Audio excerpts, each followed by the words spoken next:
प्रभु जीशु ख्रीष्ट अति बहुमूल्य नाम संपर्क इंडिया द्वारा प्रस्तुत कार्यक्रम नुआ सकाल आशार आज अध्याय में आपको स्वागत जनाए। प्रभु आपण मान प्रत्येक को बाहुल्य रूपे आशीर्वाद करंतु। आज जो प्रसंग में आम प्रभु का वाक्य शुणा आलोच्य प्रसंग होछि बापांको इच्छा। बापांको इच्छा जोहन लिखित सुसमाचार तार 4 अध्याय तार 34 पद। जीशु समान को कहले मोहर प्रेरणकर्ता इच्छा साधन करवा और तांकर कार्य समाप्त करवा यह ही मोहर खाद्य। ये प्रभु जीशु ख्रीष्ट कहते मोहर प्रेरणकर्ता इच्छा साधन करवा और तांकर कार्य समाप्त करवा यह ही मोहर खाद्य। माने प्रभु जीशु ख्रीष्ट कौन कहते मोर बापांकर इच्छा पूरा करवा एटा होछि मोर खाद्य। से बापांको इच्छा को अति गुरुत्व दौरान से कहते मोर बापांको इच्छा साधन करवा होछि मोर खाद्य।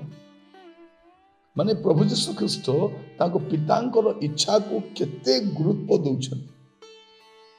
आज समय आमे आम जागतिक पिता मातांकर केते कथा मानु आमे निजे जानू।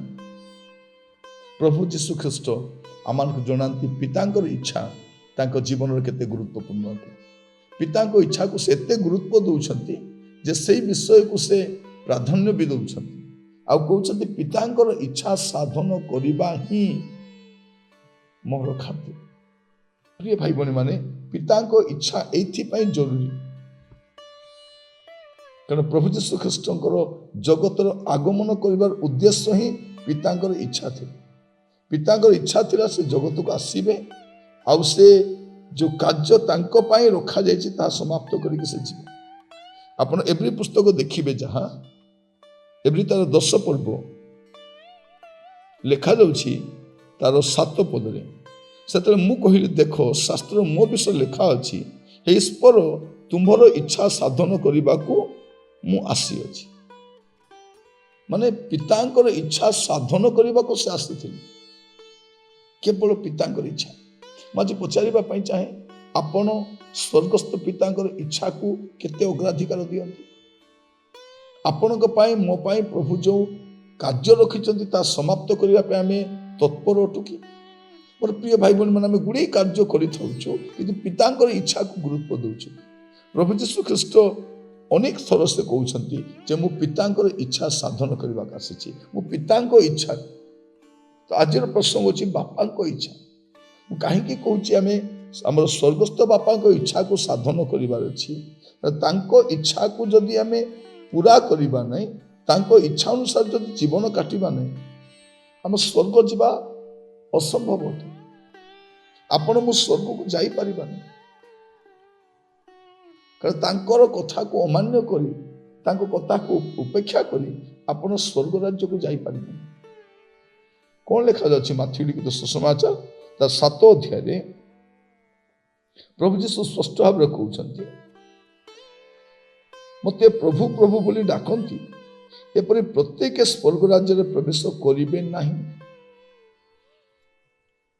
मते प्रभु प्रभु बोली जो डाकुछंती एमाने प्रत्येक स्वर्ग राज्य प्रवेश करिवे नाही मात्र जे मोहर स्वर्गस्थ पितांकर इच्छा मोर बापा को इच्छा साधन करे से प्रवेश करिवो। किए प्रवेश करिवो समस्ते प्रवेश करिवे नै जे स्वर्गस्थ पितांकर इच्छा साधन करिवो से प्रवेश करिवो।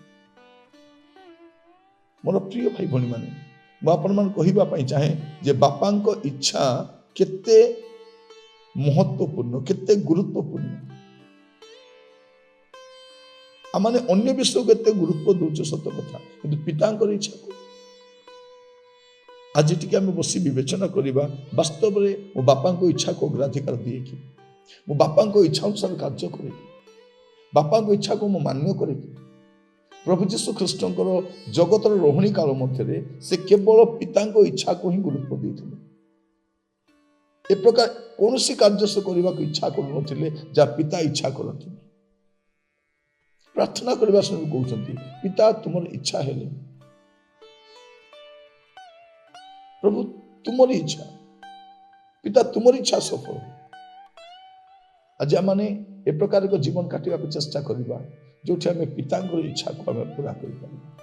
ମୋର ପ୍ରିୟ ଭାଇ ଭଉଣୀ ମାନେ, ଆମେ ଯେଉଁମାନେ ଈଶ୍ୱରଙ୍କ ସନ୍ତାନ, ପ୍ରଭୁ ଆମମାନଙ୍କୁ ଜଗତରେ ଏଇଥିପାଇଁ ରଖିଛନ୍ତି ଯେ ଆମେ ଯେପରି ତାଙ୍କର ଇଚ୍ଛାକୁ ସାଧନ କରୁ, ତାଙ୍କ ଇଚ୍ଛାକୁ ପୁରା କରୁ। ତେଣୁ ଆସୁ ଆଜି ପ୍ରାର୍ଥନାର ସହିତ ତାଙ୍କ ଇଚ୍ଛାକୁ ପୁରା କରିବା ପାଇଁ ଆମେ ଯତ୍ନବାନ ହେବା। ଆସନ୍ତୁ ଚକ୍ଷୁ ବନ୍ଦ କରିବା, ପ୍ରାର୍ଥନା କରିବା ପାଇଁ ଯିବା। ଅନୁଗ୍ରହକାରୀ ପିତା ପରମେଶ୍ୱର, ଆପଣଙ୍କୁ ଧନ୍ୟବାଦ ଦେଉଛୁ। ପ୍ରଭୁ ଆପଣ ଆମମାନଙ୍କୁ ସାହାଯ୍ୟ କରନ୍ତୁ, ଯେପରି ଆମେ ପ୍ରଭୁ ଆପଣଙ୍କ ଇଚ୍ଛା ଅନୁସାରେ ଆମର ଅବଶିଷ୍ଟ ଜୀବନକୁ କାଟିପାରିବୁ। ପ୍ରଭୁ ଏବେ ପର୍ଯ୍ୟନ୍ତ ପ୍ରଭୁ ଆମେ ଅନେକ ବିଷୟକୁ ପ୍ରାଧାନ୍ୟ ଦେଇଛୁ, ଅନେକ କଥାକୁ ଅଗ୍ରାଧିକାର କରିଛୁ, କିନ୍ତୁ ପ୍ରଭୁ ଆମେ ଆପଣଙ୍କ କଥାକୁ ମାନିନାହୁଁ, ଆମେ ଆପଣଙ୍କ କଥାକୁ ଗୁରୁତ୍ୱ ଦେଇନାହୁଁ, ଆମେ ଆପଣଙ୍କ କଥାକୁ ପ୍ରାଧାନ୍ୟ ଦେଇନାହୁଁ। ପ୍ରଭୁ ଆଜି ଆମେ ଆପଣଙ୍କ କତିକି ଆସୁଛୁ, ଆମମାନଙ୍କୁ ଦୟାକରି ସାହାଯ୍ୟ କର, ଯେପରି ପ୍ରଭୁ ଆମେ ଆଗାମୀ ସମୟରେ ଆମଙ୍କର ଅବଶିଷ୍ଟ ଜୀବନରେ ପ୍ରଭୁ ଆପଣଙ୍କ ଇଚ୍ଛାକୁ ଗୁରୁତ୍ୱ ଦେଇପାରିବୁ, ଆପଣଙ୍କ ଇଚ୍ଛାକୁ ପ୍ରାଧାନ୍ୟ ଦେଇପାରିବୁ। ଆପଣ ଦୟାକରି ଆମମାନଙ୍କୁ ସାହାଯ୍ୟ କରନ୍ତୁ। ସବୁ ଚିନ୍ତାର ଭାର ଆପଣଙ୍କ ସ୍ତର ରଖିଲି, ଆପଣଙ୍କ ଦୟାଗୁଣ କଢ଼େଇ ନିଅନ୍ତୁ।